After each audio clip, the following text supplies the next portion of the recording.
Coming to you from the X-Axis, it's John of All Trades with your host, John X. Welcome to this John of All Trades podcast promo. Each Wednesday, I bring you a brand new interview with someone fascinating and ask the question we all ask when we meet someone new. Hey, what do you do? It's fun, informative, and it's the 2017 Westward Reader's Choice Award winner for Best Denver Podcast. iTunes, Stitcher, and johnofalltrades.us. Bonjour, film lovers. Did you know that you can subscribe to us on iTunes, Spotify, and Stitcher Radio? We also have a website, realnerdspodcast.com, where you can find cool articles and other ways to listen to the podcast. You can also follow us on social, Facebook at Real Nerds Podcast, and Twitter and Instagram at Real Nerds. You can also call us at 720-6nerds5. We will listen to it, we will play it, and we will probably commentate on it. Also, email us at realnerds@gmail.com. Anyway, enjoy the episode. I'm Andre Gower. And I'm Ryan Lambert. And you're listening to Real Nerds Podcast.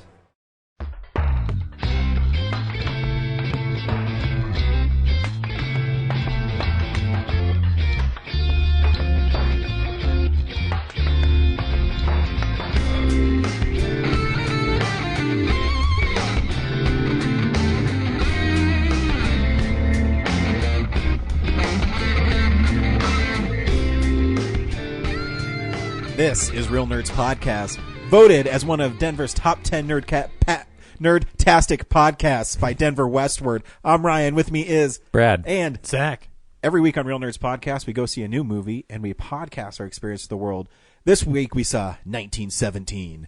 Stay tuned for till later in the show where we tell you if you should see the movie or not. I'm tired. Are you okay? Yeah, I'm good. It's like you skipped a week or something. I know, You had a stroke. Right? I didn't even skip a week. I was here. Well, we didn't do the regular show last week. That is true. Yeah.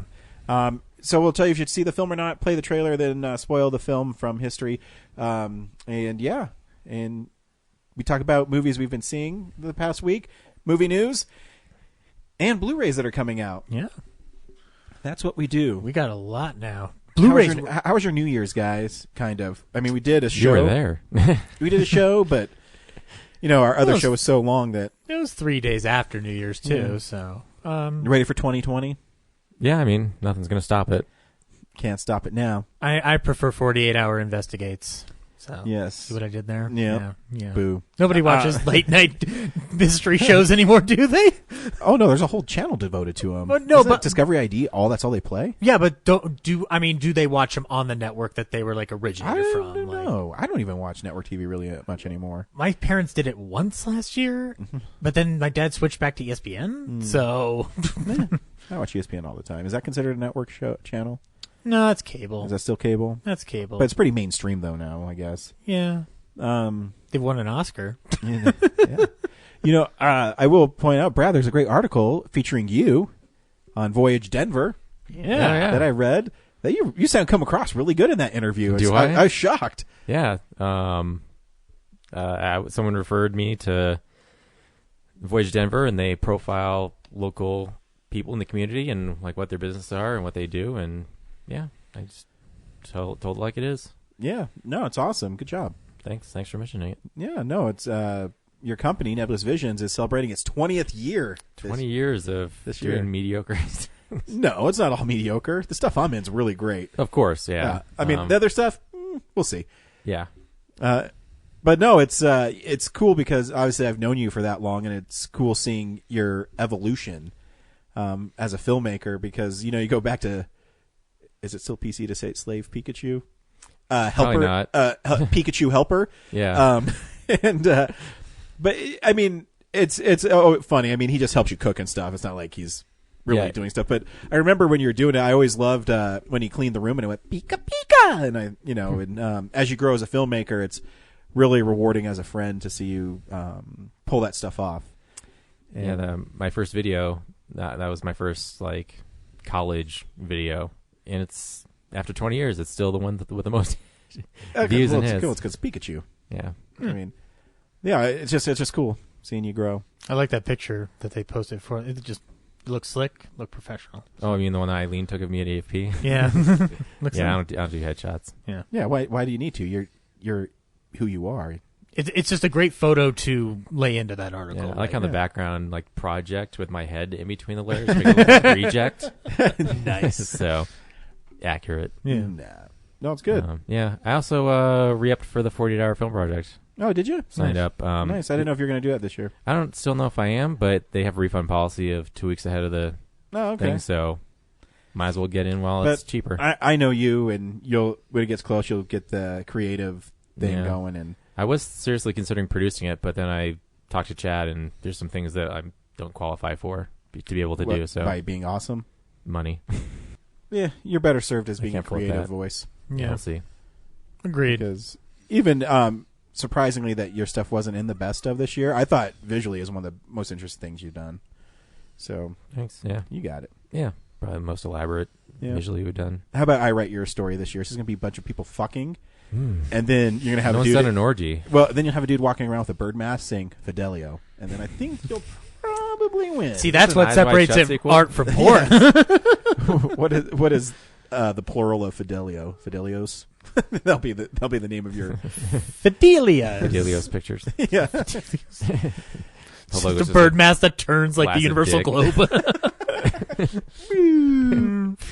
This way, when I was watching 1917, they had so many of those intros for different movie companies. I always think of The Family Guy, where Pierce's like, "Oh, here it's finally starting. Oh, this is awesome. Oh, what the hell?" It's just like some, and I think like one of the names is this mysterious guy walking down a hallway. Productions. Every time I see that now, because there's so many movies now have so many production companies. Because of all the financing they got to acquire. It's nuts. I know it's stupid. Yeah. Can't really just get money from one spot anymore. No, studios aren't willing to do that. Yeah, unless times- you're a franchise. The times they are different. Yep. Yeah. Awesome, Brad. Is there anything happening around town?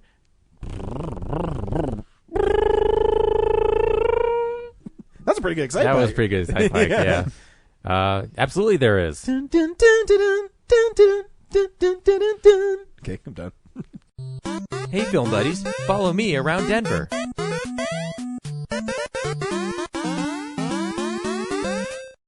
This week, the Midnight the Esquire is The Shining, so Oh. probably not going to be at that one, but Yeah. you should. Yeah, I mean, it's one of those movies that I just never got why people love it. Like Clockwork Orange, The Shining. It's Kubrick movies. for some it's a crossover from horror into class and whatnot. I think I get it. I think it's a fine thriller. You know what's awesome? Here's some trivia for you guys. It opened the same weekend as Friday the 13th, and Friday the 13th crushed it. That makes a lot of sense actually. Yeah, because Friday the 13th is a better movie. Yeah, I said it. Well, you want to fight about it? Actually, now that I can drive, I think I might go to that midnight. It's only because I didn't get The Shining 4K at Black Friday, and I haven't watched. Money well saved. I haven't watched that Shining movie on a big screen. So You remember at Might as the well do end that. when it ends and it doesn't make any fucking sense at all? he's always been there. Yeah, he's always been there. Yeah, but why? How is he always there? I just assumed that the spirit of the hotel sucked his soul into the Yeah. picture, And you watch it, so he wasn't always there. and everyone talks about Nicholson's performance. He's really over the top throughout this whole movie. Because he's just being Jack Nicholson. I like the movie. He's I just gotta tell you, I'm not crazy about this idea. Fucking Jack Nicholson. Oh, I like him as the Joker. My favorite line in The Shining, though, is like, "Oh, my wife will love it. She's a horror nut, a confirmed horror addict. She'll love this house." Wendy! He's too just much. being Jack Nicholson. I mean, I think the best Shining is the Simpsons parody of The Shining. Give it the bat, March. Give it the bat. Yeah, so that's what's going on around town. What do you think, Marge? I was calling it. No TV and no beer make Homer something. Go crazy. Don't mind if I do. I've been watching so much Simpsons on Disney Plus. I love when Willie gets hit with the axe. He goes, "Is that the best you can do?" Plop. I'll get your children when you cannot protect them in their dreams. Oh, that's a great. I love Willie could come back at any time in any form. He comes back from behind the bus. Boo! Fucking love Simpsons. Oh no, I left my gun on the seat. I mean, I love the one too, where it's like the killer Krusty doll. Marge, the doll's trying to kill me. The toaster's been laughing at me. Here's your problem. Someone set this doll to evil. So this- oh, buddy. Yeah, they'll do that sometimes. Yeah, you son of a bitch. It just ends with him going to bed with the Barbie in the dream house. Dun, dun, dun, dun, dun. Man, The Simpsons used to be so fucking brilliant. Those 10 seasons are pretty well. I actually, I've been watching some of the later ones because I kind of fell off the wagon. Are they okay? But they're not genius like the first. Yeah, two they're seasons. not like genius, but they're still have something to them. You know what I mean? Like there's still charm to them. That's what I remember from the ones that we used to watch weekly were the later ones. So I mean, I haven't watched it within the last 10 years, but Yeah, Disney Plus. Check it out. right on. Aspect ratio fixed. Nope. Okay. Yep. So movies are coming out next week on Blu-ray. DVD releases and Blu-rays. Well, last week the greatest release, which was Holiday with Cary Grant. That is so. true. But we weren't around this week. That movie's that movie's better when I watch it again. It's pretty great. I want to get that one. We were talking about it the other night. I need to get that in the Well, office. it obviously didn't sell that well because when they shipped it to me, it was still $32, meaning nobody bought it. I talked to the Amazon guys one time because I got what Scream Factory did I get from? I don't know. It was $29, and on ScreamFactory.com it was $19. And I sent in this email. I said, "Why would I buy from you guys? I just get it $19 and 2 weeks earlier from Scream Factory." And they go, "Oh, sorry about that. Here's $10 credit and $5 digital credit." All right, Please still love us. Yeah. Do you think they actually look at their listings that often? Oh, they have to. It doesn't. But then why would they do that shit? Because Like, actually, I picked up Two Girls and a Guy as like a obscure Robert Downey Jr. movie on Blu-ray, and it's been out of print for a long time. right. And I got it for like $6 on there the other day, and usually it's like 19, 17. I got an American Masters on Johnny Carson on Blu-ray recently, and it was $5. I'm like, this got to be too good to be true. So I got it, and the spine of the Blu-ray was all ripped up. that sucks. So yeah, but the disc was fine. But Amazon crazy. If you want to go on Amazon this week, you can get the Beverly Hills Cop trilogy on Blu-ray. Oh wait, no one can see that. Yeah. I just did the okay from it. do do do do do do do do. What was it? Clerks, where they were making fun of it, where he's putting bananas in all the tailpipes. Animated series. Yeah. Yeah. Billy, I need your help. All right, Axel. Let's just quote cartoons the rest of the day, guys. This will be fun. Work. We are slaves. Who Who's driving the with car? us? Bear is driving. How can that be? I call to the stand, George Lucas. I want my $8 back. On 4K, you can get Gemini Man with Will Smith. What was the one where Alec Baldwin's like, "Yes, look at him." Oh, Kid in the helmet. the Last Starfighter parody with Randall. That's right. Yeah. Yes, look at him. Oh no. They should have Alec Baldwin be the bad guy in James Hunt Bob reboot. That would have been awesome. That wasn't so great if they would have been able to. I don't know. It's so weird. I think that was just something Alec Baldwin was doing when he had nothing to do in the early 2000s, because he wasn't really around. And then 30 Rock happened. Yeah, good for him. On 4K, you can also get Maleficent, Mistress of Evil. I didn't see it. Did you? No. Okay. That was before. I think. No, it did come out when I had my season pass. I still didn't go. Oh, okay. Criterion's putting out The Fugitive Kind. You can pick that up. It's Sidney Lumet movie with Marlon Brando in it. So, Shout Select is putting out Brewster's Millions, the Richard Pryor version, which I've never seen before. That's all right. Okay.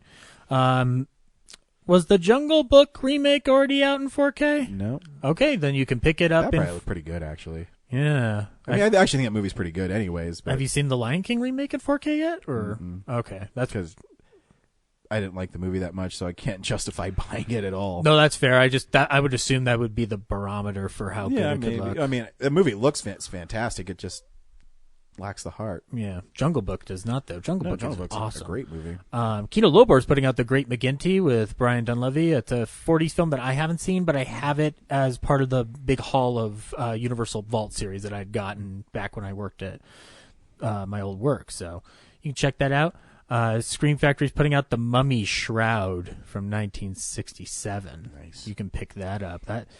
This looks pretty cool. Looks like a mummy, but a tree is growing out of his head. That's cool. And he's like holding some hot chick. Yeah, exactly. That's what I love about Hammer is like they would flaunt like their women on everything. It's And crazy. I mean, there wasn't that much nudity in the movies, but it was No. always cleavage. It was classy but edgy. Yeah. It's like a Universal monster movie, Yeah. but with a lot more into it. Also, is it a giant mummy? because he's it's kind of grabbing like King Kong. It's weird.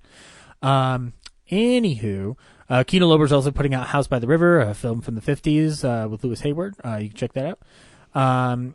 And looks like that's about it. There's Krypton, the complete second season, which I heard that show's no longer around. So It's not. So the last season. okay, and then the final season of Veep, which that cover looks pretty awesome. Yeah, actually, I can't believe I forgot I ordered it, but because I love Veep. It's an awesome show. Oh. I like the creator of it because he did the Death to Stalin movie. Yeah, they so. they always had when I was in training at my job, I was called a fucktard. And I've never heard that before, and they use that on that show. So that's when I was sold on that show. Nice. And then the last thing that I see here is Jexy, which is a film that I know Brad saw. I don't remember if he liked it or not, but It was fine. okay. Well, that's cool. It exists. Yeah. The best part is just how mean the phone is to him. That's my favorite part. Romantic comedy can just go away. Right on. And that's Blu-rays. Nice. Oh, I'm sorry. There's a reissue of A Dog's Purpose. Wait, what? Did you want a reissue? Did you want a newer version of A Dog's Purpose, Ryan? Yes. Okay, then you can get it. Finally. That's Blu-rays. Cool. There is some movie news today. It's real news.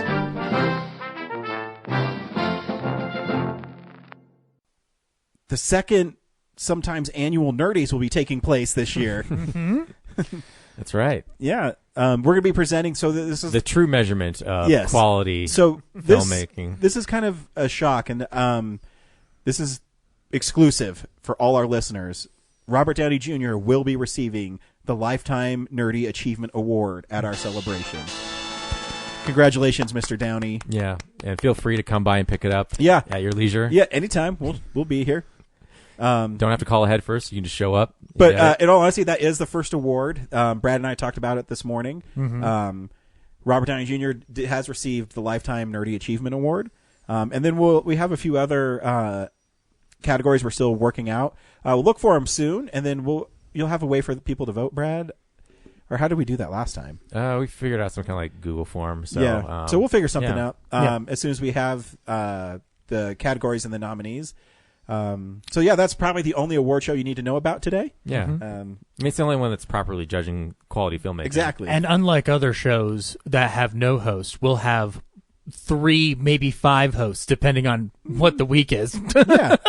So stay tuned for that. I mean, if there's other news, I guess we can talk about it. But I guess there was like a Spider-Man adjacent movie that got dropped today. Oh, we want to start with that? Okay, that sounds cool. Yeah, we got a trailer for Morbius with Jared Leto. I don't know. I thought the most Jared fascinating Harris. thing was Michael Keaton who was in it. Yeah. So I guess he's out of jail. It seems like now they're actually going to set up a Sinister Six thing, because if they have Morbius, the Vulture, they already have Scorpion, and Mysterio. I still don't buy that Mysterio's dead. And Carnage. And Venom. Carnage and Venom. Well, there's 6. Because I really don't buy that Mysterio is dead. One, because he's a master of illusion, and it would just fit into his narrative. So we'll see. Yeah. I don't know. I'm watching it, and I go, okay.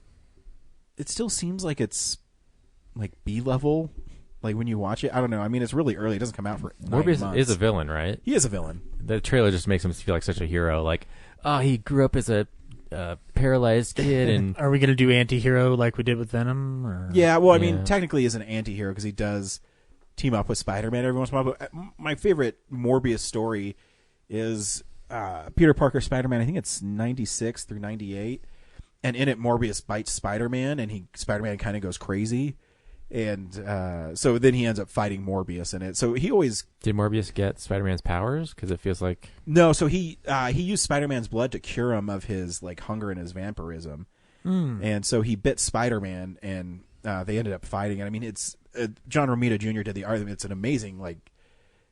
I don't know... I guess amazing's not the right word. It's a solid story, and I can't really pinpoint a Morbius story and go, that's a great Morbius story. You say it wasn't amazing. Would you say it was spectacular? No. Okay. No. Maybe sensational. Sensational? But yeah, I don't know. Like, I like Morbius as a character. I like him more as a villain.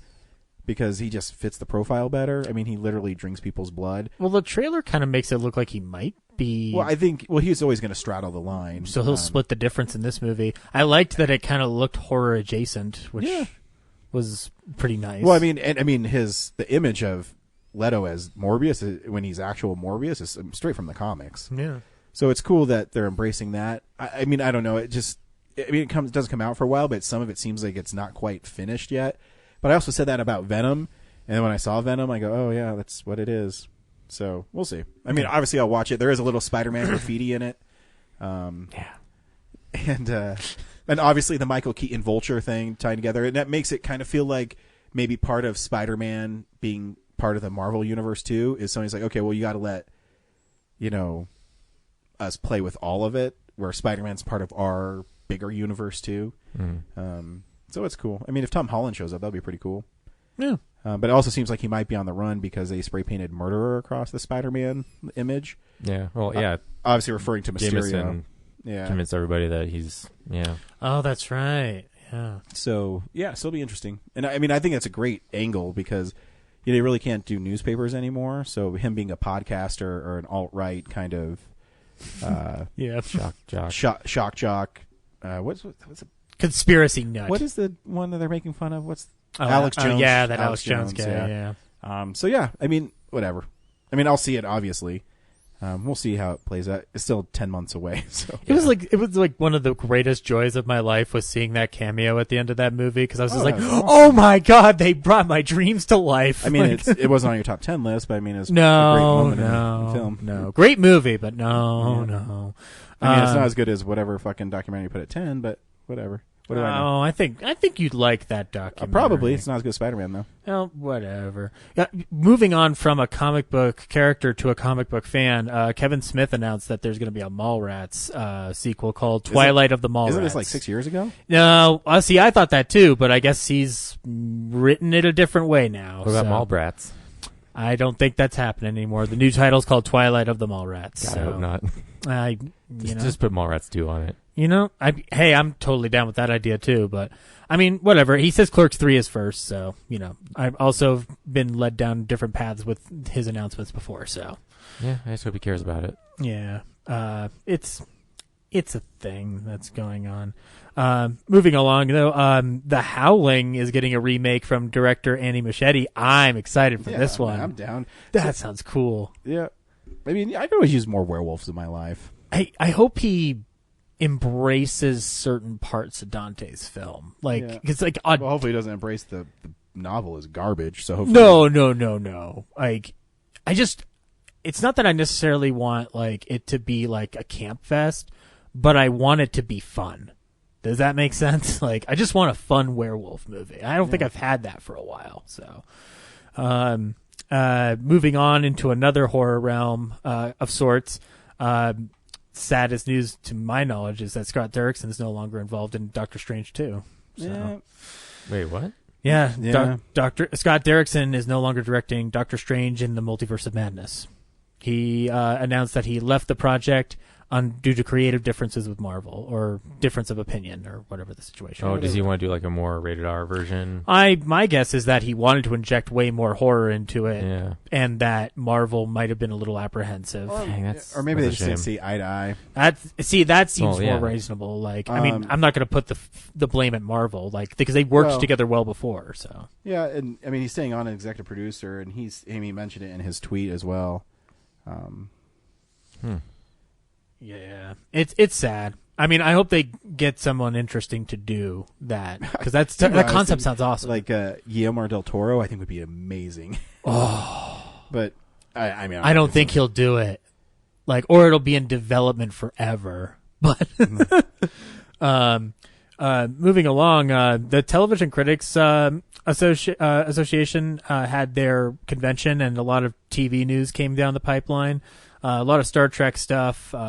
Noah Hawley, who's attached to do the new Star Trek film, said that it will be a return to regular Trek for Star Trek 4, which I think pretty much that means they're going to back off the action a little bit and maybe focus a little bit more on the... Because the series are doing really well as being Star Trek? Yeah, exactly. Tripped me out. So was streaming the football game yesterday, and they had a lot of ads for Picard. It's TVMA. Yeah. Oh, probably, yeah. That's awesome. The Discovery show's got like swearing and nudity. And, Does it really? Yeah. Oh, now I got to order that. I mean, when does Picard come out? I haven't been paying attention. January 23rd. 23rd? On Right on. CBS All Access. You're a bigger Trekkie than But I I am. mean the trailer's awesome that they've Yeah. been showing. It looks like a feature film. yeah. Yeah. Yeah, I couldn't believe some of the special effects they have. I'm like, holy, Looks better than some of the movies. it does. So I've got to get CBS All Access now. It's just not. I really it's wanna get- unavoidable. I really want to get the Discovery Steelbooks, but I'm just like, as soon as I start buying them, like the third season won't have a Steelbook or something. Do you think they're gonna last as long as like traditional Trek shows have, like 3 to 7 seasons, something like that? Oh, Or probably not 7 seasons. think you maybe get 5 out of it? Yeah, at most 4. It's still 5. well, there's 3 series I haven't watched all the way through yet, but and Discovery being one of them. So Yeah, it depends on how Picard does. I think if Picard like blows up, they might get overshadowed. Because they've also got that animated Star Trek series coming out too, Lower Decks. yeah, funny that you mention Discovery though, because they're working on a spin-off starring Pike and Spock. So, which I haven't seen again, that season yet, but people really loved it. So. okay, so yeah, again, I have not been up to date on Star Trek. I'm interested in Picard because it's taking place in the future. And Picard's like And- an awesome character. Well, yes, that too. I'm not even a Trekkie, but I fucking love Jean-Luc Picard. Well, yeah, I mean, you've seen you've seen all of the Next Gen films. And Yeah, so, I've seen all the films. Well, yeah, but with Next Gen, like First Contact's fucking amazing. Yeah, it just I don't know. Like, have you heard? Like, so they like it with Pike and Spock in there, or Yeah, like Alright. I didn't see the second season yet, but like everything I heard about the second season was like that was the highlight is okay? Christopher Pike and Spock was okay. Rebecca Romaine Stamos is Is she really? or Romaine. I don't know. I don't think they're together. Yeah, it's just Rebecca Romaine. Yeah, yeah, she's married she to was Jerry on there, too. O'Connell now. Yeah, that's right. That's right, for a long time, I think. Yeah, longer than Stamos, I believe. But they've been doing like little web shorts with Spock and her. So Okay, right on. Yeah, no, like Picard's got me fast, like interested because it takes place in the future, and I don't mind a prequel series, Yeah. but like, I like that they're blending. Not just next gen people. It's Voyager and yeah, like Hopefully seven some and DS9 nine people. there. Yeah. Yeah. 7 and 9 being there sounds cool. All right, moving on. Ryan, we're getting that Chucky series straight to order at Sci-Fi. Nice. So, and that one's being headed directly by Don Mancini. So I mean, I think the one that came out last year wasn't bad. it's not bad. just different. I like Don Mancini's sense of I humor. mean, if you're going to make it a new Child's Play, at least make it different. They did. So. Yeah, no, absolutely. And then also, the Lambs haven't stopped screaming because Silence of the Lambs sequel series in the works at CBS. Here's my frustration with this. We had a good Hannibal show at NBC. We couldn't keep that around, but we could do this. Yeah. Now, that being said, I like the idea of a Clarice Starling Yeah, it'd be awesome. show. So it's and you can make it, episodic. You can just have her solve a new crime every week. exactly. That's going to be awesome. And I kind of hope Jodie Foster is creatively involved somehow. She doesn't have to be in it, obviously, but Hey guys, I'm Clarice again. moving on. Seth MacFarlane's leaving Fox, I know. moving to NBC to help them with the Peacock streaming service. Yeah, I haven't heard much of Seth MacFarlane lately because I don't keep up with Family Guy the way I used to. So I think that's an autopilot. He's working on Oh, the yeah. Orville mostly. Yeah, so he's doing the Orville, and I mean obviously he's in control of the writers' room, but they really just write it, and he shows up and does the voices, and yeah, I mean they're paying him $250 million. I'd leave too. yeah. I've heard the Orville's really good, so I want to check that out. Yeah. Right on. And the last piece of news before we move into the biggest news is Mel Brooks is bringing Young Frankenstein musical to television. This is the only musical they've been bringing to TV that I'm remotely interested in, so I'm excited for that. And that's the biggest news of the day was that the Oscar nominations were announced, and So weird they do them so early. this is earlier than usual. Because they're even doing the show earlier. So. Yeah, because the show's like February. No, I mean 4th. like in the morning. Oh, Like they've always been early. I know that's what I mean. I think it's weird that it's so early. it's so that they can make it to press. so that they can have it ready for. Is that a thing now? Well, not anymore, but at the time it was for papers. So now I think it's just. So Well, that- it's also the East Coast is 2 hours ahead of us, so Yeah, I mean, I was working out this morning, and I was just getting alerts constantly, like, oh yeah, that happened at 5:18 this morning. Yeah, but your Best Picture nominees, I'll just do those only, are Ford v Ferrari, The Irishman, Jojo Rabbit, come Joker, up on their own. Little Women, Marriage Story, 1917, and Once Upon a Time in Hollywood, and Parasite. So yeah, Avengers Endgame wasn't nominated, so I don't care. yep. Yeah, Well, that's this is already invalidated. Yep. yeah, amongst a list of other complaints I have, but I will No, keep that's those all to right. myself. I mean, there's some cool things. Scarlett Johansson nominated twice is fun. There's a couple surprises in there, but yeah, they do this every year though, where they have they'll have Joker or they'll have Logan or whatever, and then it's not going to win. They're going to give it to some artsy fartsy fucking movie because that's all people care about in that pretentious thing. No matter how much they say that they want to bring in, that's their problem. Is they want to bring in new people, but they're not picking the movies that people actually like. well, it's the voting body that's not doing it. Yeah, that's what I mean. so. But it's also garbage too because the critics and people that are involved in the Academy. I mean, Avengers Endgame is 97% on Rotten Tomatoes. The audience score is 96%. So that's still the two same people. So when it comes up, like, oh, this isn't the best movie, even though I really think it's an awesome movie. And then you got something like, and I mean, I like Once Upon a Time in Hollywood, but what is that, like 68%? So it's not even. No, that's at like 80. So it's still not even like. Joker's at 69. So it's interesting that Avengers Endgame doesn't That's get what I in, mean. but Like, Joker does. You have so. these same people that still turn their nose on whether it's horror, whether it's comic book movies. Oh yeah, because Us wasn't nominated for Best Actress. That's my problem with it. But I mean, whatever. And also, people aren't always voting based on merit. Sometimes No. it's like, hey, this will get our film a little extra recognition and it's a extra $1 million in revenue. Yeah, exactly. When you read, there's great articles. They'll start publishing them pretty soon on Hollywood Reporter, where it's the completely honest like Oscar ballots. And people always say, well, I didn't see any animated movies this year, so I'm just going to vote for Toy Story because I know that's supposed to be good. Yeah, and these And are you people go- who are in the And those are voting. people that are in charge. You go, yeah, what? yeah. It's even more disconcerting because you vote based on your block. So Yeah. that's other Exactly. animated movie makers Exactly. saying, like, Yeah. I didn't see this other one. I only saw mine. So And there are certain nominations in the directing category that I'm just like, oh, so people weren't Yeah, watching Martin things. Scorsese. No, that makes perfect sense because he made a great movie. I mean, I would have wanted Anthony. Great how many miniseries. Oscars is enough? Never enough. Never enough. Never, never, never. He doesn't have the excuse that he's never won anymore. So That is true. He doesn't have that excuse. We didn't anymore. mention like the new Birds of Prey trailer. Every time I see that, Oh, trailer, that's I'm right. like- That did come out. Every time I see a trailer, I'm like, this looks pretty fun. yeah, I can't It wait. looks stunning. Like It looks. I mean, the cinematography reminds me of Batman and And Robin, Robin.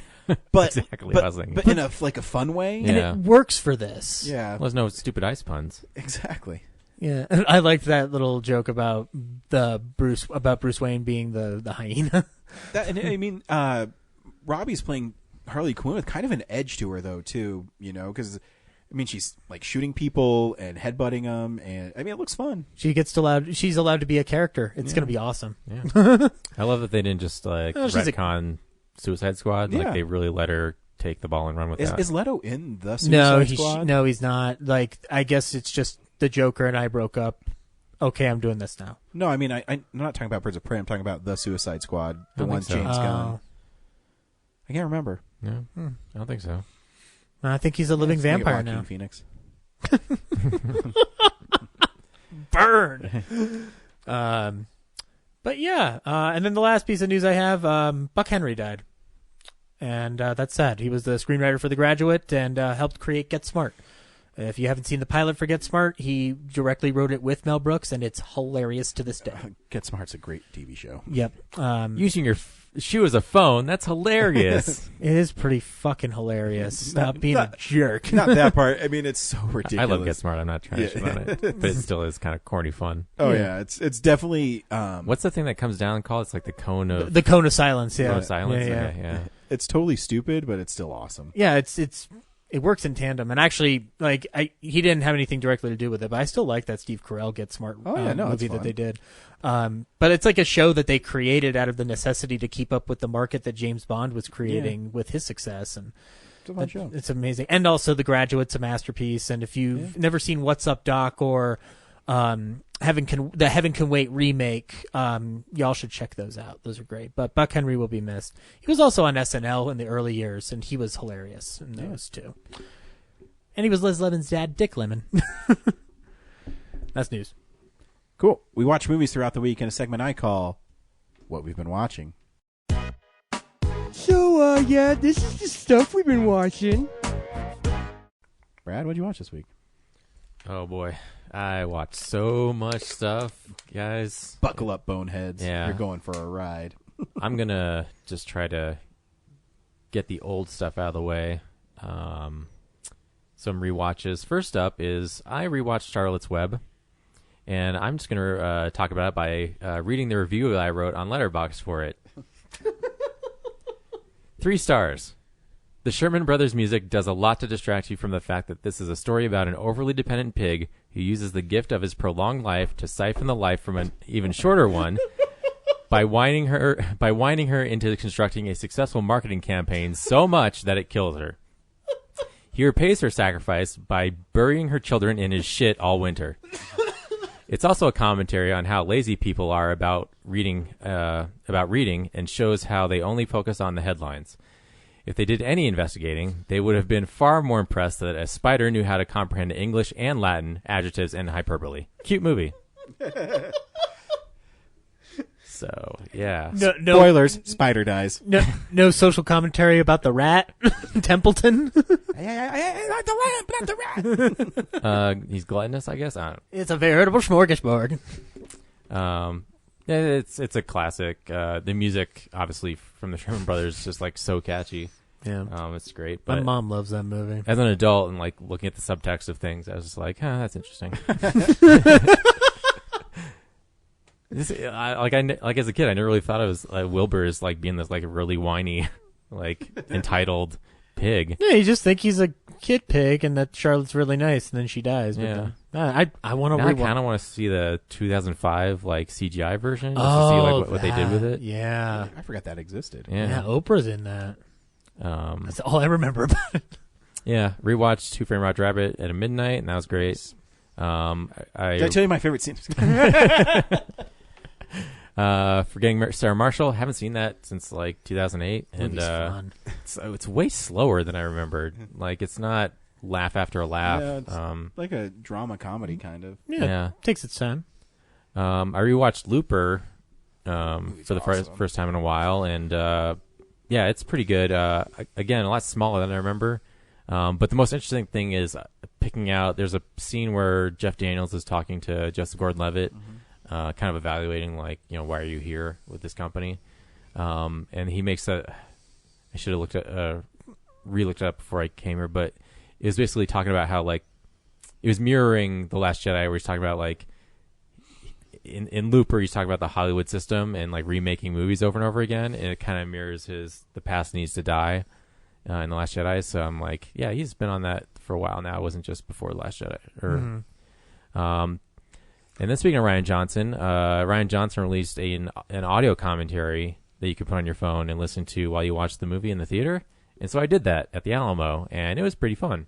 Nice. Having it in my ear the whole time. I think he did it with Looper. Yeah, he did it with Yeah, Looper. I didn't get it then, but Yeah. It was something that Kevin Smith was trying to do for Clerks 2, but the studio wouldn't let him or something, or the theaters wouldn't let him, something like that. yeah, I think more directors should do that. Like Yeah, it's that. interesting. I think it's cool. I mean, I'd see a movie twice to do that. I mean, Rian Johnson has always been a cool, like, movie guy. Yeah. He's really... And also, like, a lot of the fascinating criticisms I had while watching the movie, he addressed.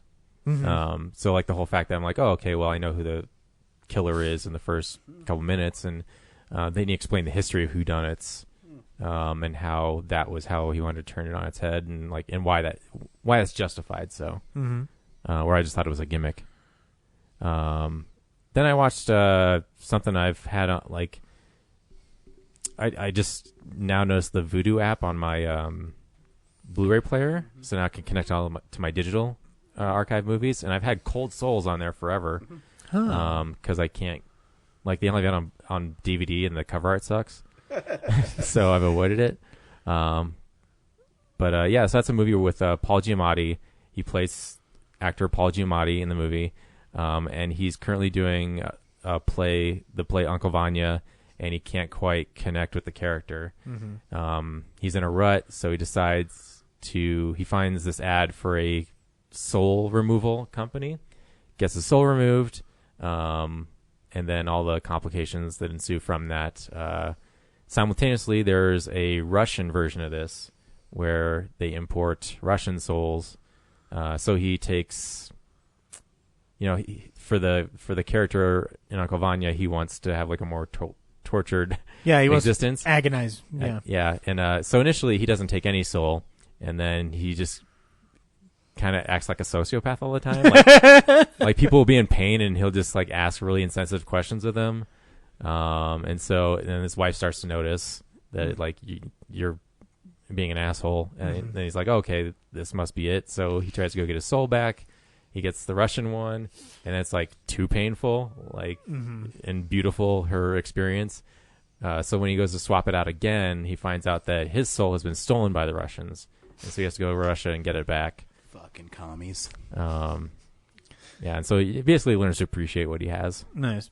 It's a movie I've heard a lot about, but I haven't seen. So yeah, let's check it out. Yeah, I wish I had it on Blu-ray because I'd probably watch it more.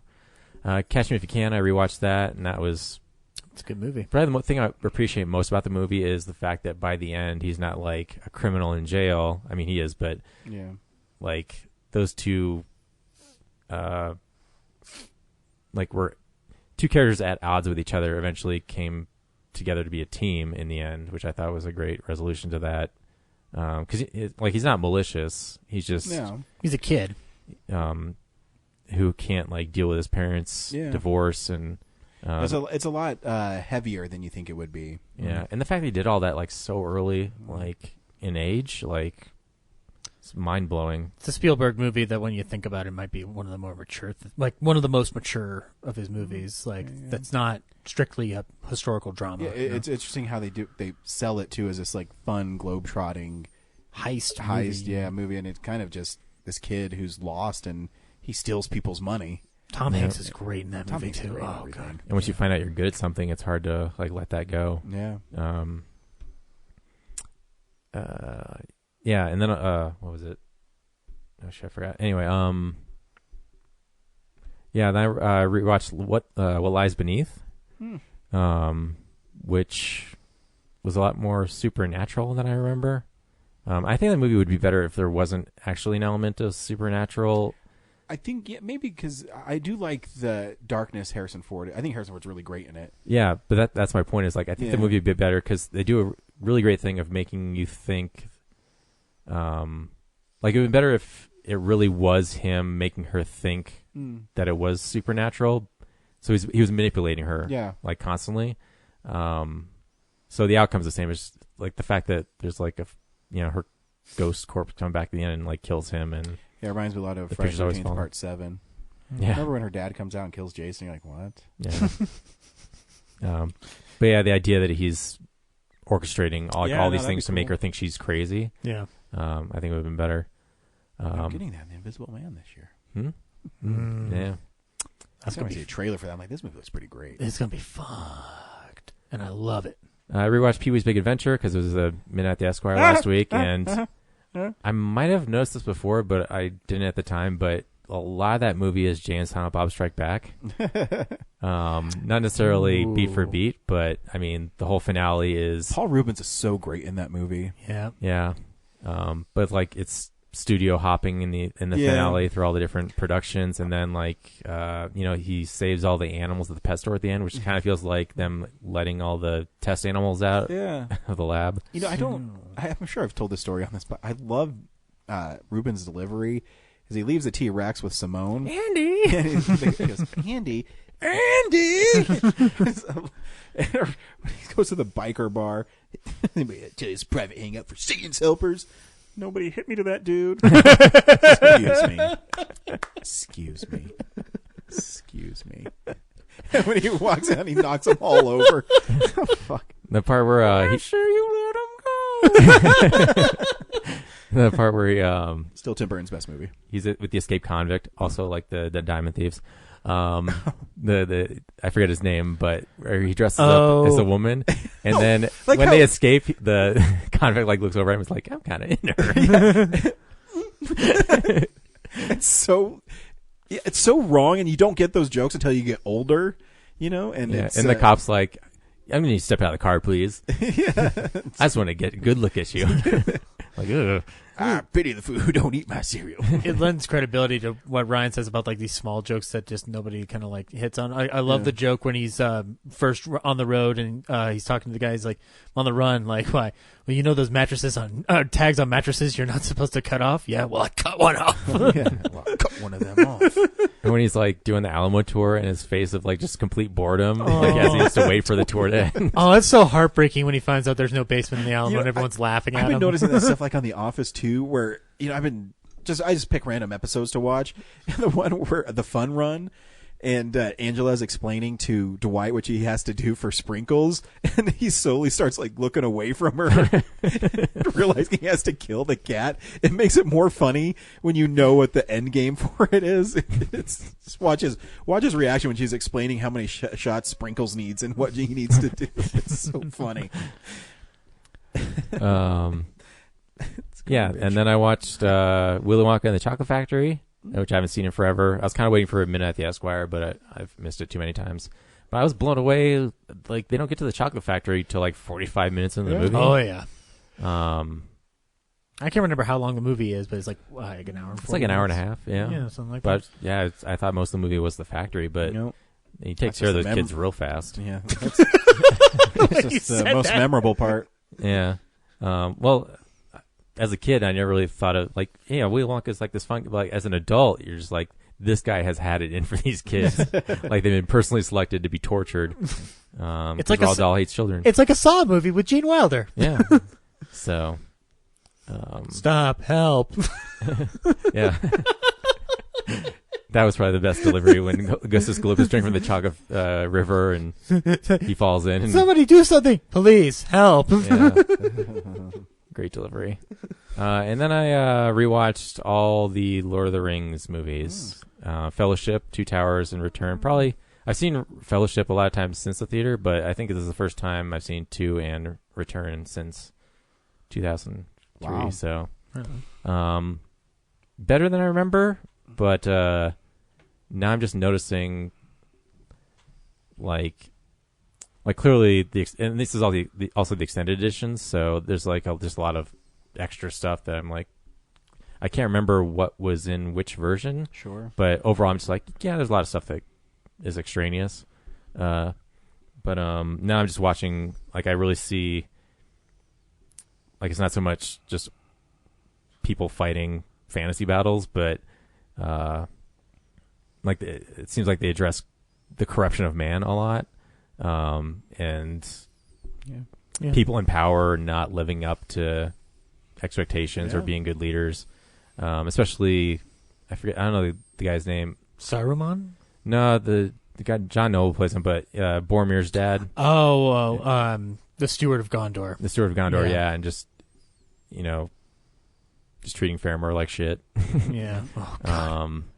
And then being crazy when he's about like to burn him not alive. actually dead. Yeah, stuff like that. It's just like, here's this guy who's supposed to rule the kingdom, like not rule the kingdom, but like take his place.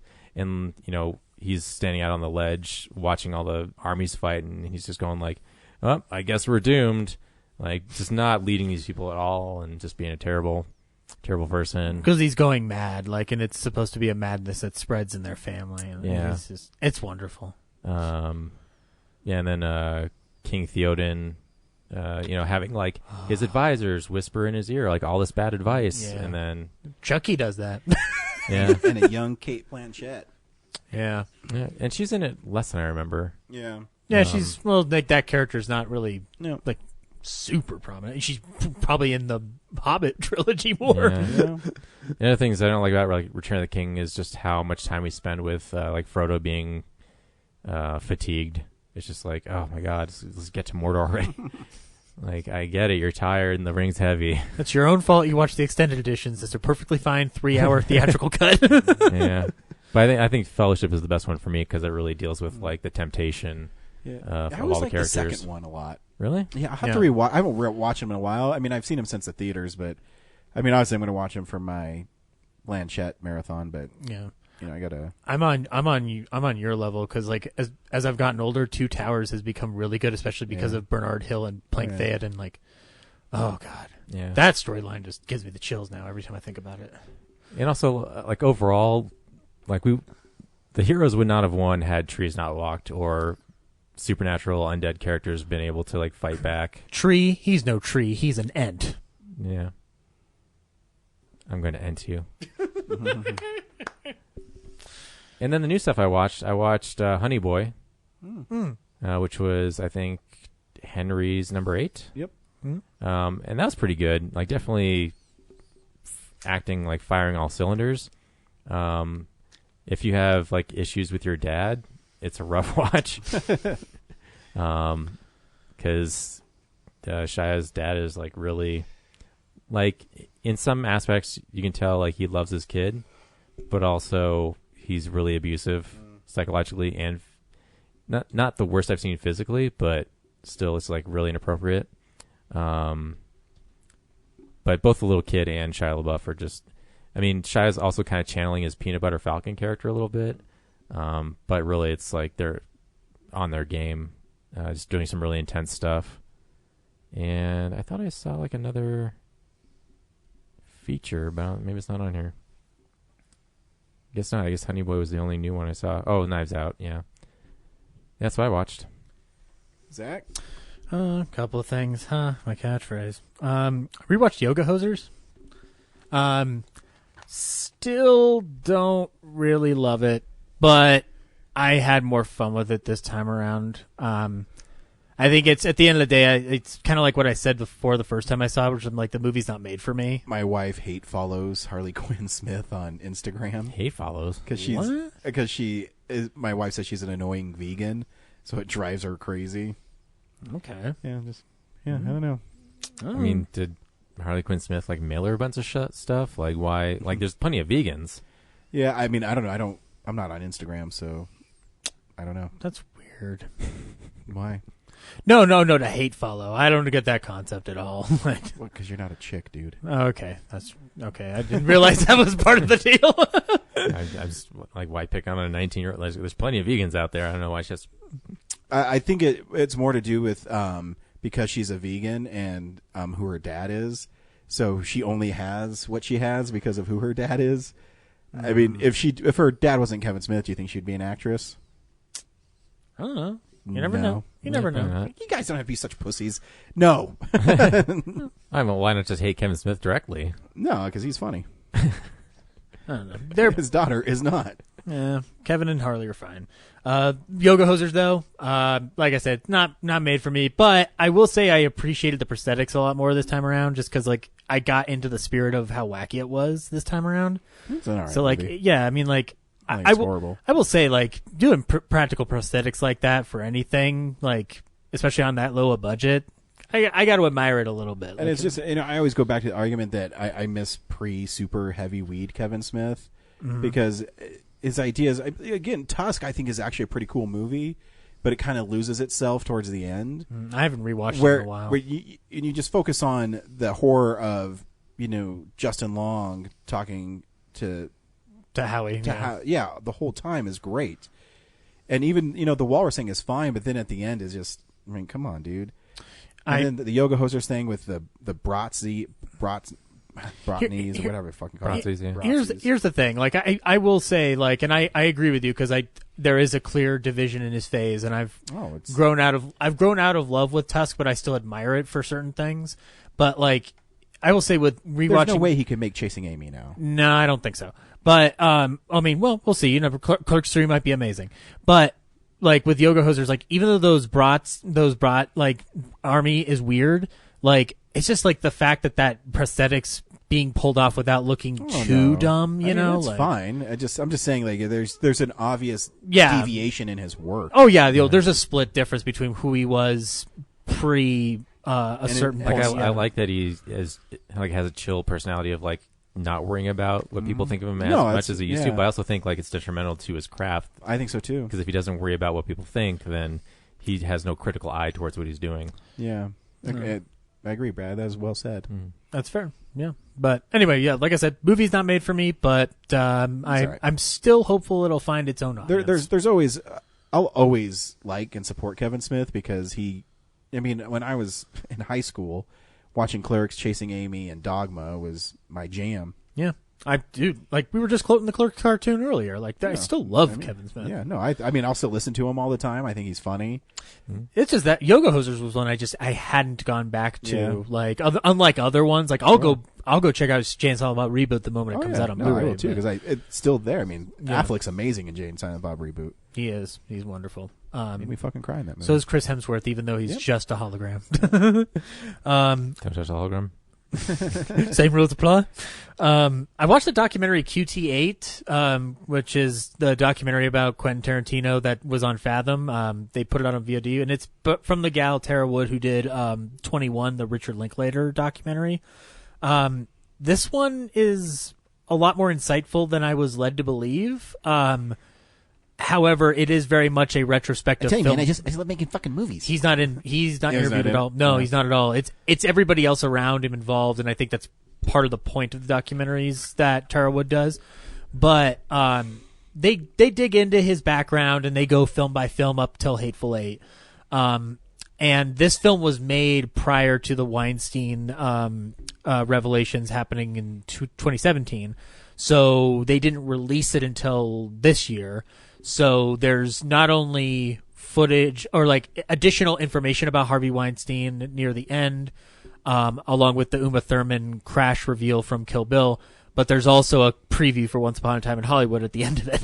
But the stuff that Michael Madsen's like the most insightful person on the documentary because he talks it's not surprising. It's just, I rarely hear him in an interview. He's pretty good in the True Romance, like special edition. Okay. Like he's one of those guys that, he's really articulate. Yeah. Not that, I mean, he's a great actor, but it's one of those guys like, oh, yeah, he's really well spoken. And yeah, he is. You listen to him on the behind the scenes for the Maltese Falcon. He's incredible. Oh, yeah, it's great. But he was very insightful in discussing Quentin, but also Harvey and that whole situation. So, like, just stories he was telling that, like, you've never heard before. It is.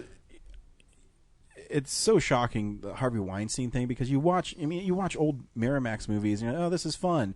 And then they, have the behind the scenes, they talk about the genius of Weinstein. You're like, oh my God.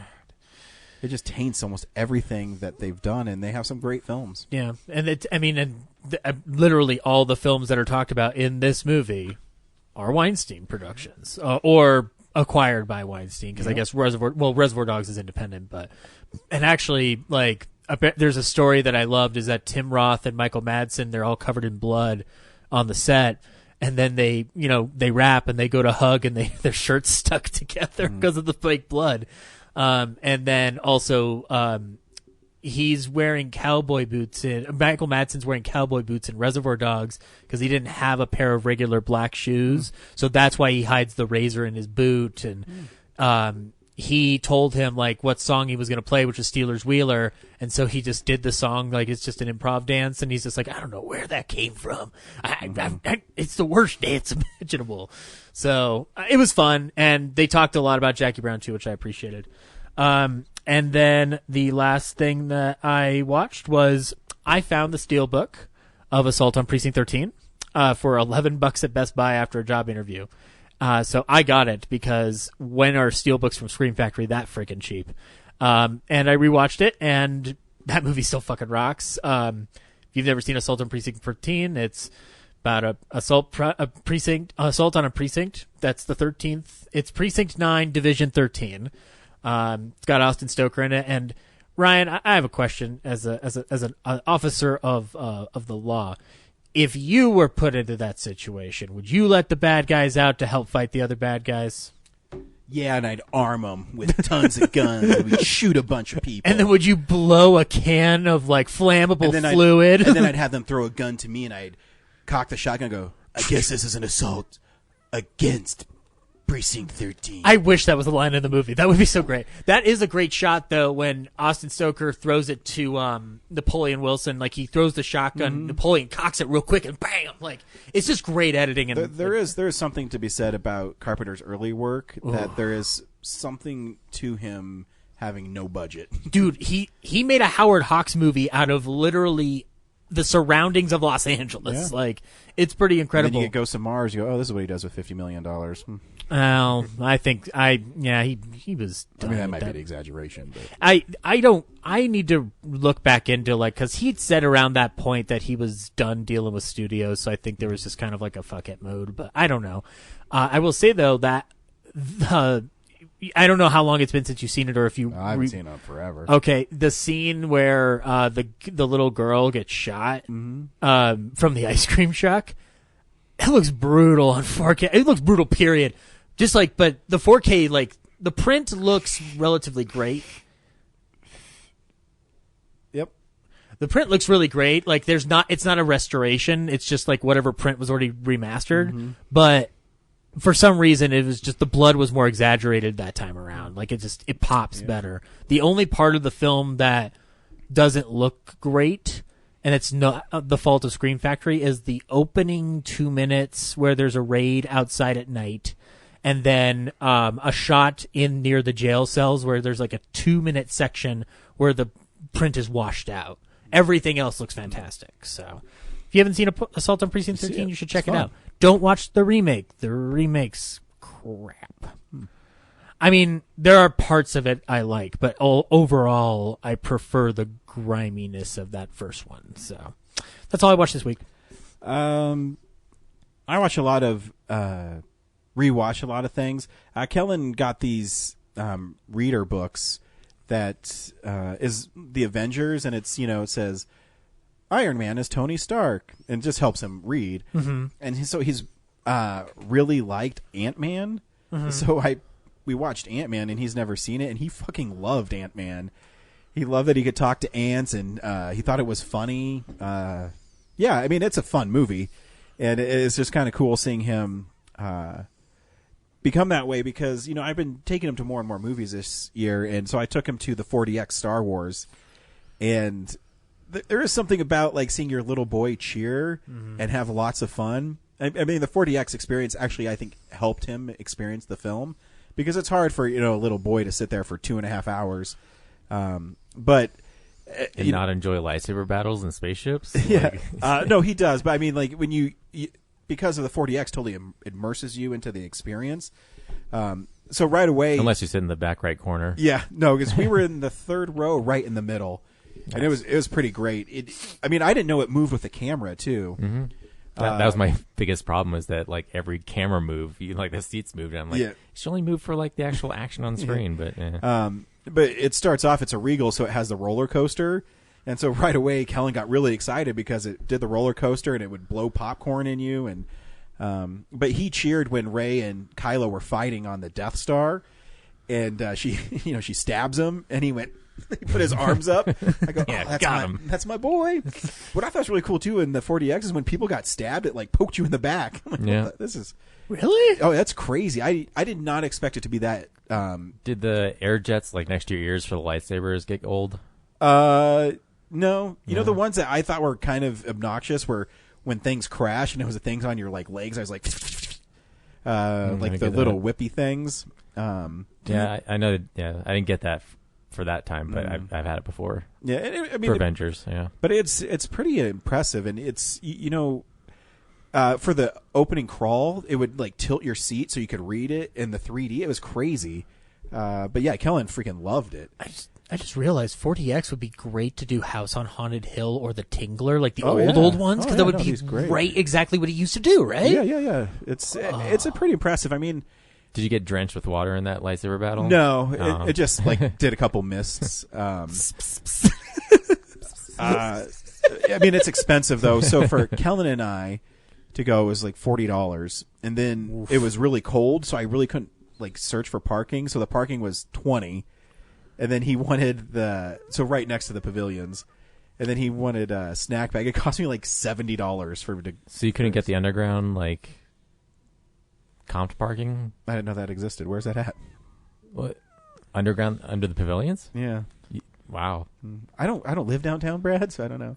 We've been going there since we were in high school. I'm just surprised. Like, well, maybe that What lot's street's new, it or- off of?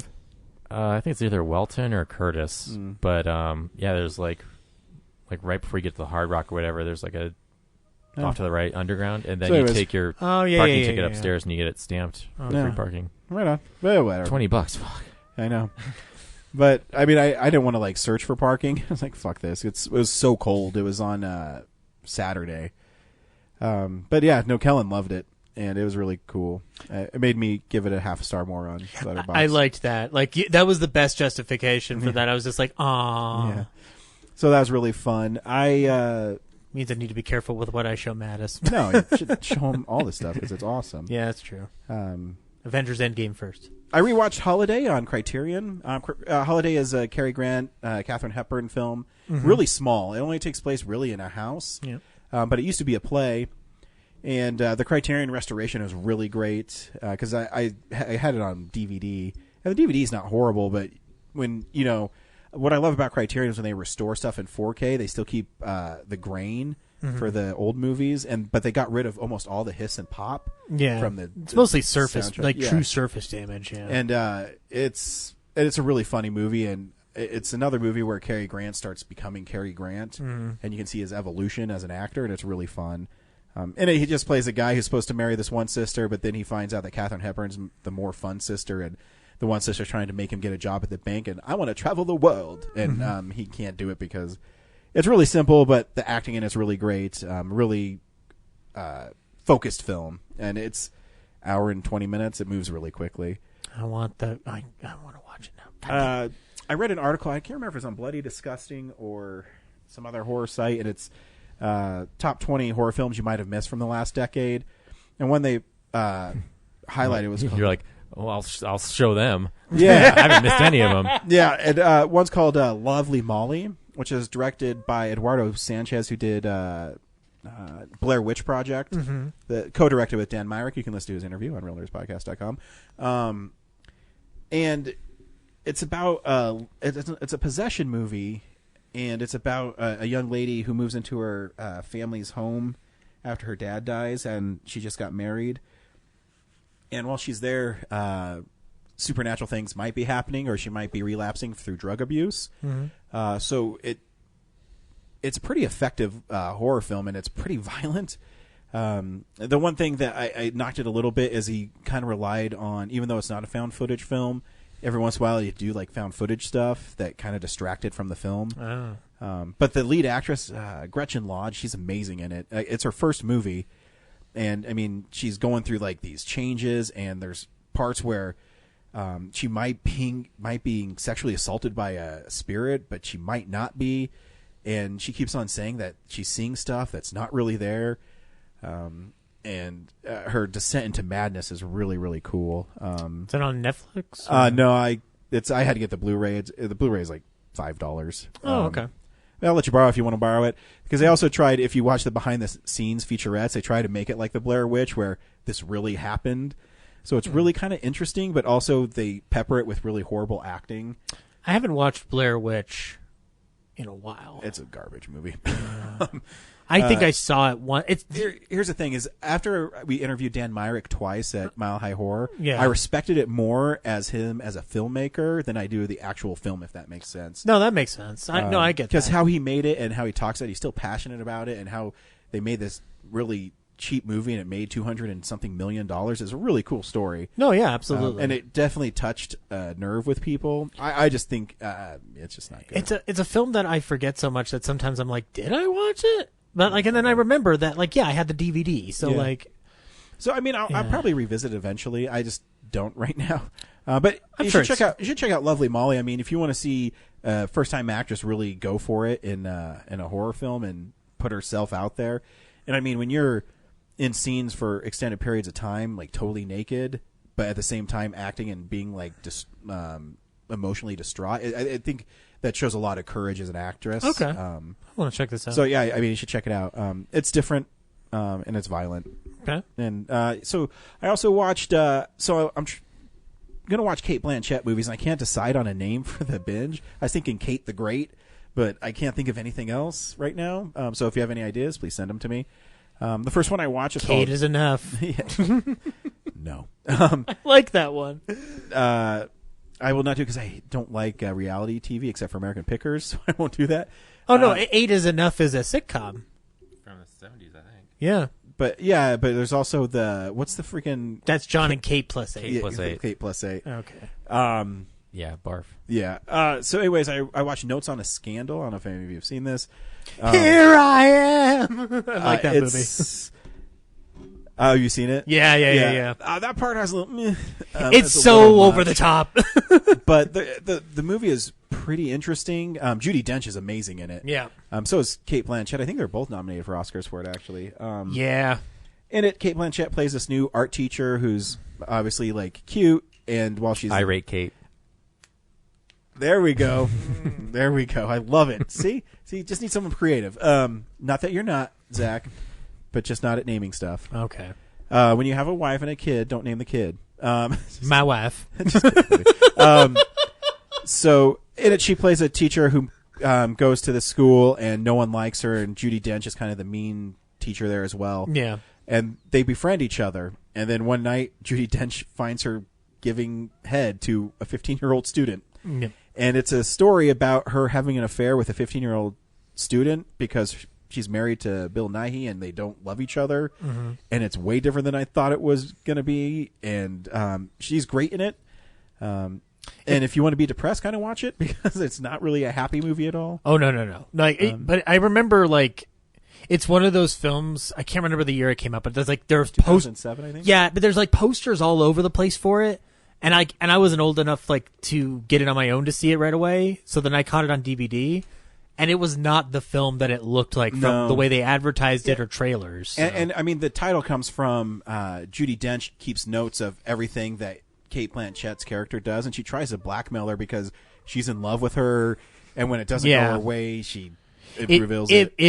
It's an all over the place movie, but I do like what it's doing. Oh no, it's a really good movie, and Dench is phenomenal. In it. Yeah. So if you want to be kind of depressed and get creeped out by stuff that is, I don't know. If I had a teacher that looked like Kate Blanchett and she wanted to do me, I wouldn't tell anybody. I mean, it'd just be me. I don't know. Sorry, I was just thinking if I did have a kid, I would be dumb enough to be like, I don't know, we'll name it Kid. Why not? That'd be sweet, actually. Hey, Kid, get over here. Yeah, that's your name, Kid Eastman. And the last thing I watched was Brad lent me Tammy and the T-Rex. Oh boy. And I don't know what I watched, but I was entertained. It's not the best movie, but you watch it and you go, okay. There's a part where the T-Rex is eating a bunch of kids at a party, and then because has the brain of the friend of this like gay guy in it, so the T-Rex is eating people and he knocks everyone over, and the gay guy's like, "No, don't eat me!" And then he picks him up and dusts him off, and he's like, and I don't know what I watched, but I was really entertained by it. It's a love story between a T-Rex and a high school girl. Yeah, because when he's in the barn and he's signing to her who he is, I don't know. But I think why it's not quite as great as I wanted it to be because I think it doesn't know what tone it wants. Because there's a time where like the T-Rex stomps on a dude and flattens him, and then the next scene they're like scooping him up like a pancake with a shovel. Is it riff worthy, like a Riff-Trax? I'm sure it is. Okay. I'd be surprised if there isn't one for it. Okay. But at the same time, it's one of those movies that's so bad and goofy that you really enjoy watching it. Okay.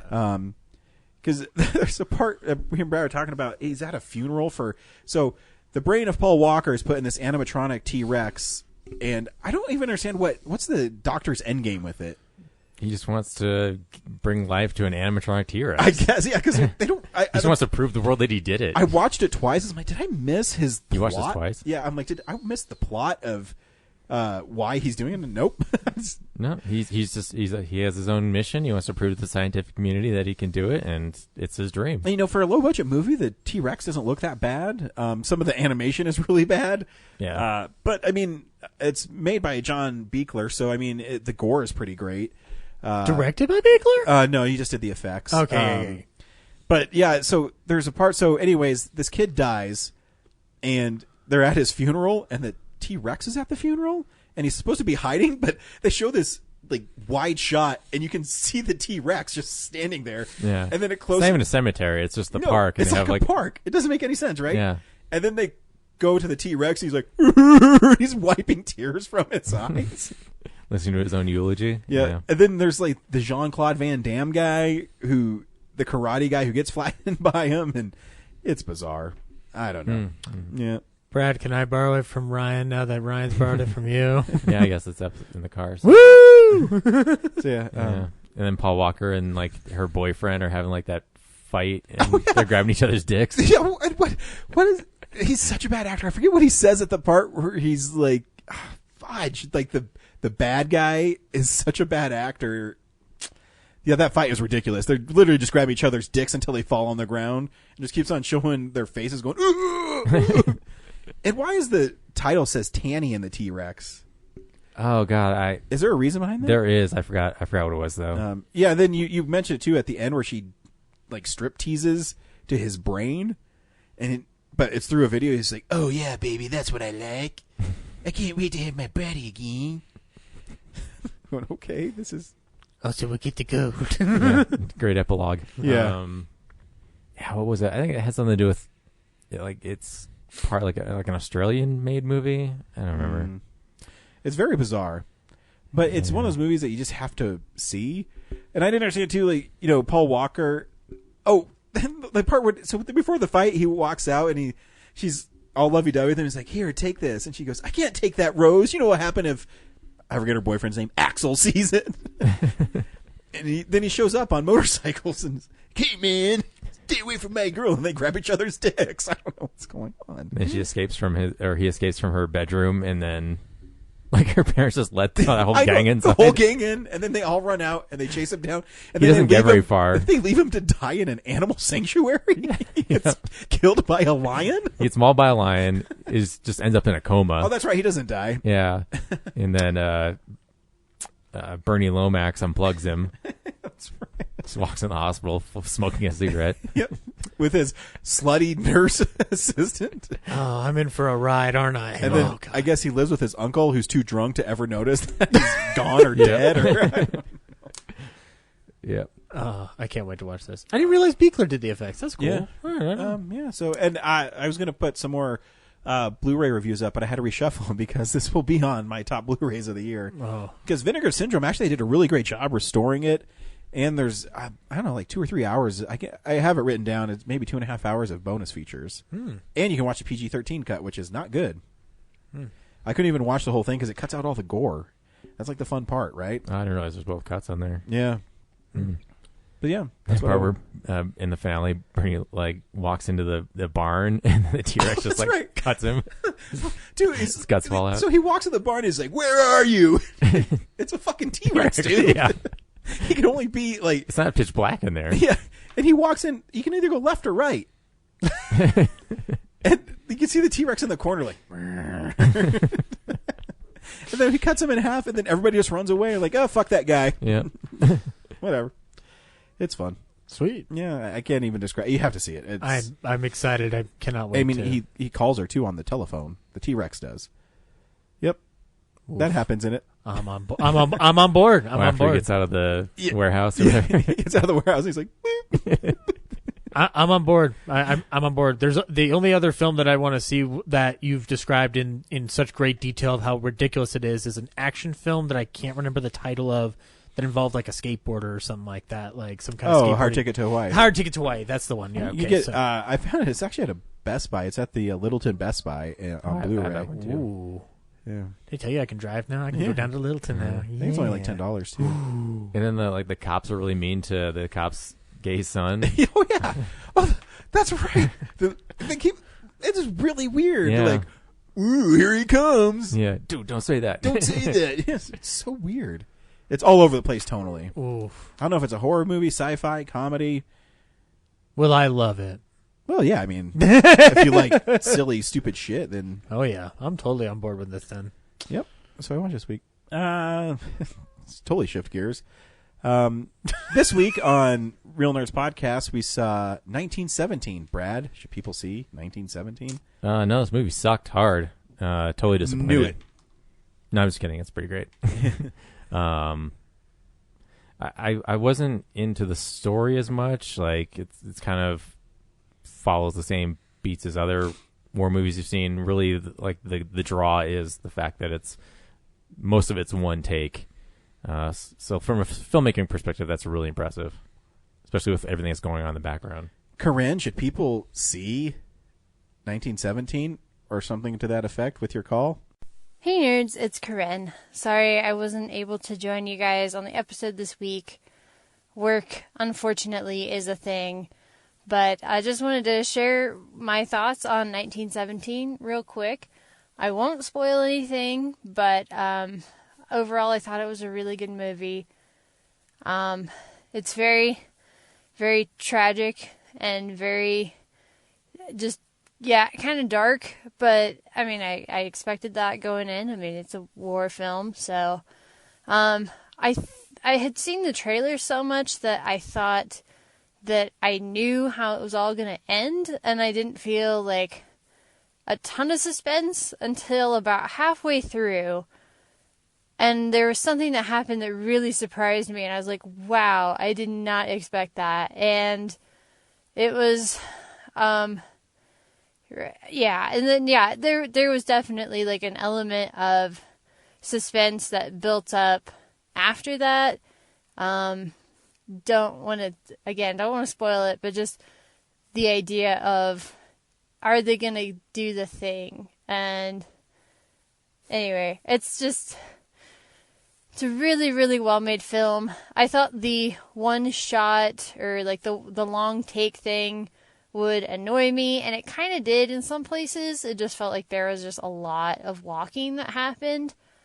But overall, I thought it was really well done, and the film is beautifully shot. So I definitely recommend that people go see it if they can stomach those kinds of movies, because I know not everybody can.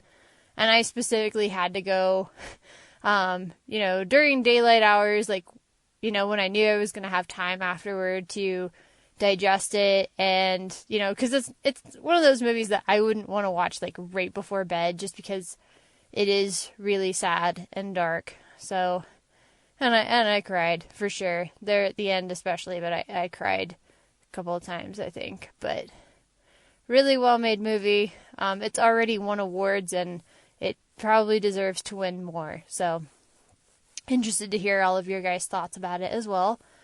Want to give a quick little plug. I am planning to start catching the classics again next week. I will see how my schedule shakes out, but just an FYI.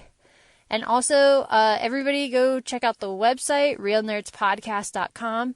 I just posted the first part of my Rise of Skywalker review, so there's probably going to be a couple more parts to it.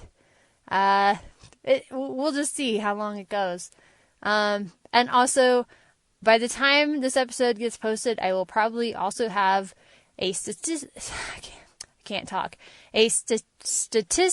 recap of Filmsplosion. It's going to be kind of interesting. I basically went in and scored all the movies that we reviewed or that we put on our lists. And then I kind of looked at overall combined score, average score, so that kind of thing. Go check it out on the website, realnerdspodcast.com, and talk to you guys again soon. Bye. Thanks, Corinne. Zach?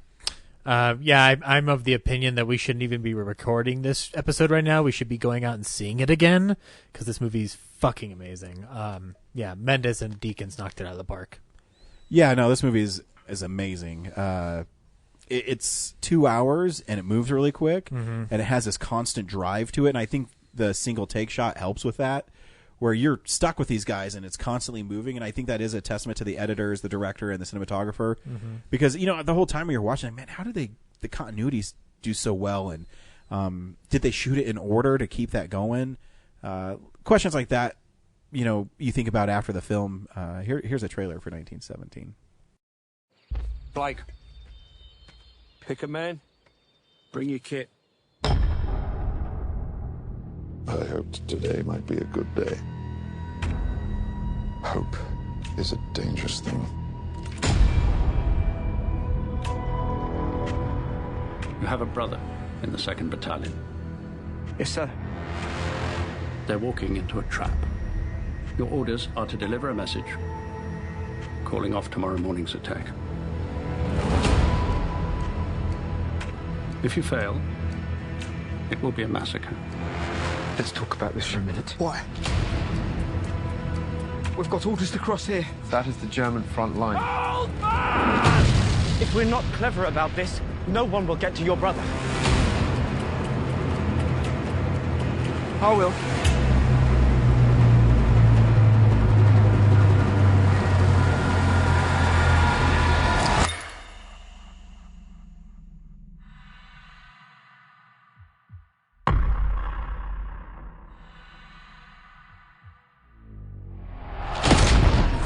There is only one way this ends.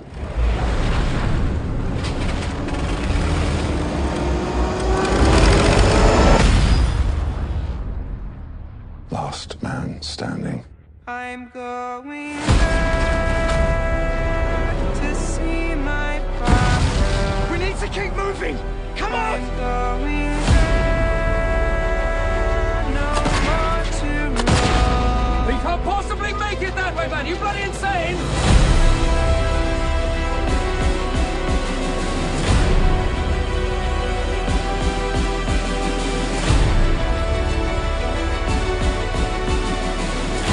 If you don't get there in time, we will lose 1,600 men. Your brother among them. Good luck.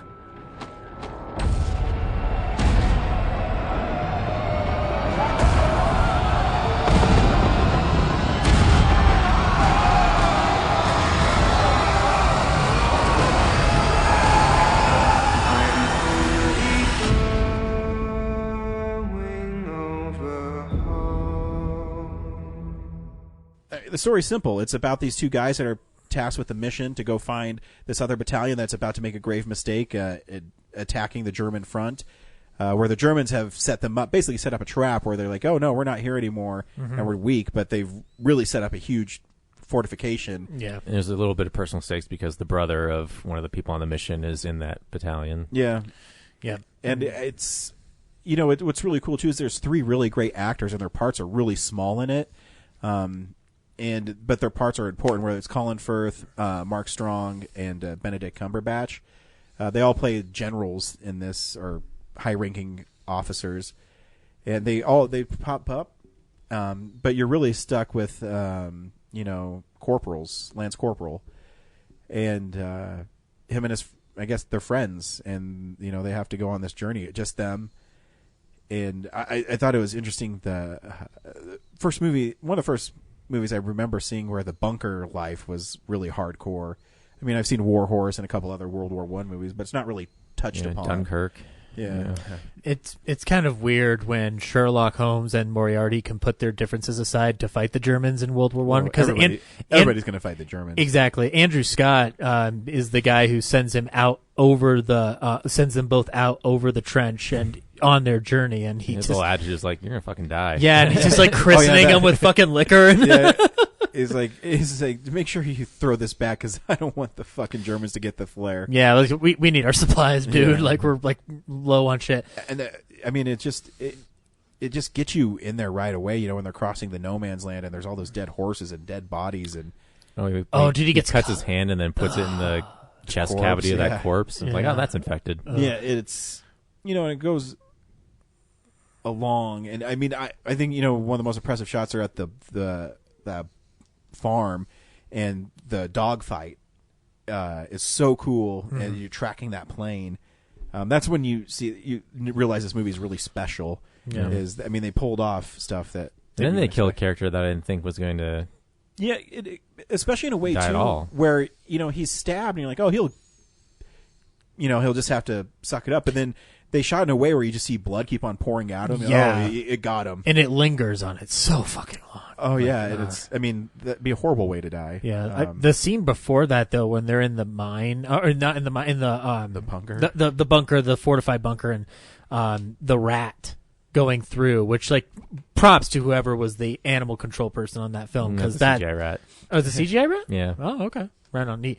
But that whole experience with within the bunker and them getting out was probably the most claustrophobic I've felt in a movie theater in a while. I don't know why, but it just unnerved me. I think that's the point of the movie, though, because you're because again you're forced to be on these guys because there's no cuts. No, yeah, so you're not... it sucks you into that world, and you're going to get claustrophobic because there's no cuts, there's no establishing shots, there's nothing.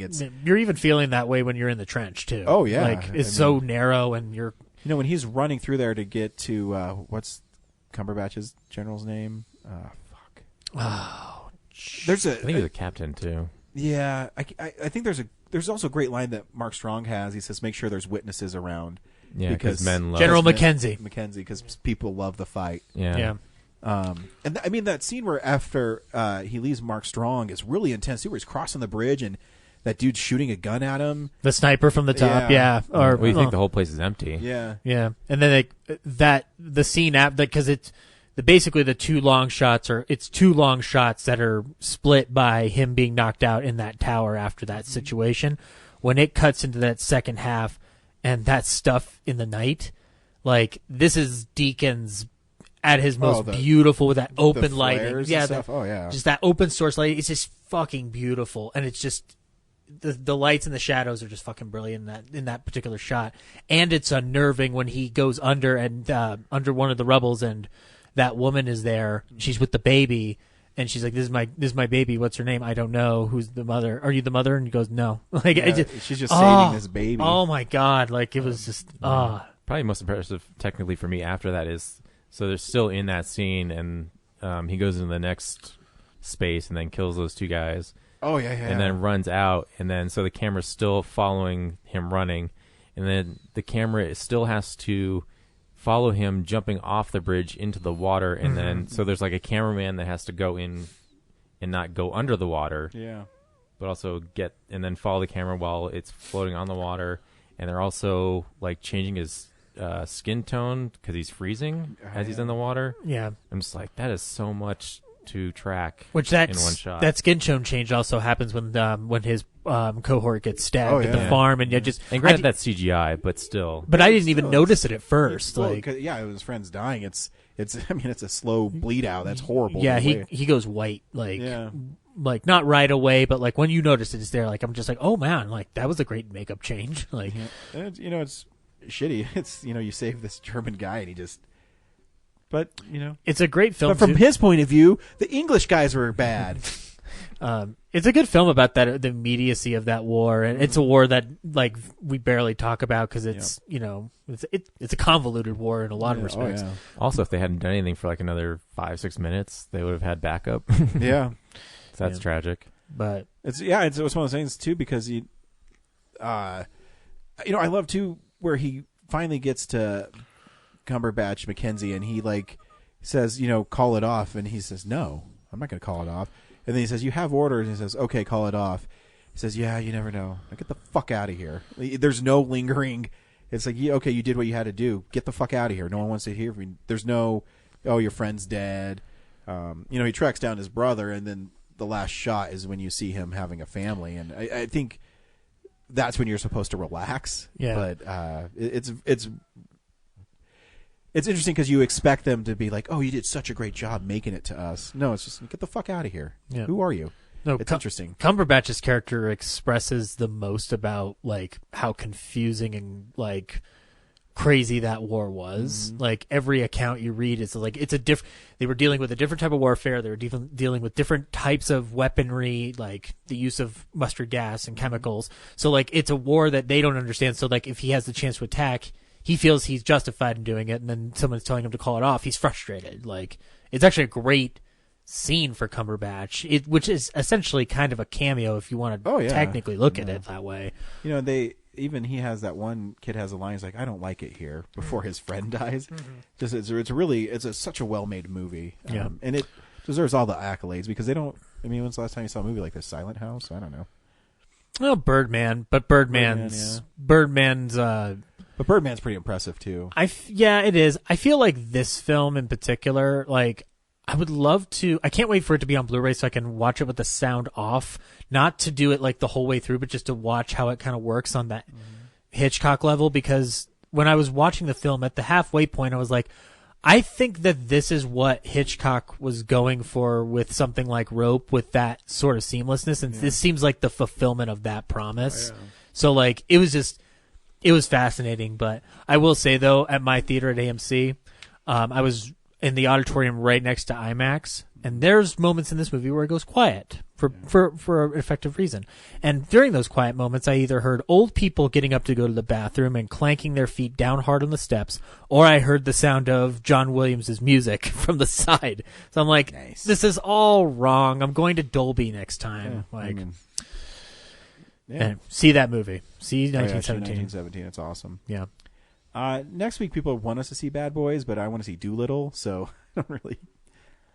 I'm down for whatever, I guess. I assumed it was Doolittle. Yeah, no question. Yeah, because it's RDJ. Yeah, I know. That's what I'm saying. I'm not a fan of the Bad Boys movies. I know some people are, but I'm not. Did you remember when we were at Star Wars and that trailer came on, and I turned to you and I was just like, I'd say what we want about this movie, but at least Joe Pantoliano's getting work. They got new Matrix movies coming out. Yeah, totally. Oh no, he can't. Well, he can't be in that new Matrix movie. He died in the first one. He could be a different Matrix guy. No, I don't think they're gonna put. Do you see how he looks in the Bad Boys for Life trailer? I don't think he's gonna be hopping around the Matrix. Actually, so Mortal Kombat's been updating constantly, and there was this. I was playing as Cassie Cage, and her dad's Johnny Cage, and they have intros for every character, and. He said, I forget what his opening is, and then she says, "Are you telling me I can dodge bullets?" And he says, "Soon, kid, you won't have to." I'm like, "Oh, fuck, a Matrix reference." Like, damn, that's awesome. Yep. So Doolittle next week. Awesome. Well, until next week. Yep. Bye. Bye. Read Pat's article on Voyage Denver.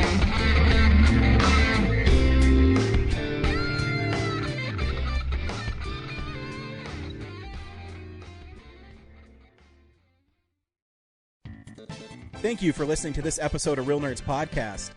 Real Nerds Podcast is a production of Nebulous Visions Multimedia. Thank you to Sparks Mandrill and Plan 9 Studios for our kick-ass theme song.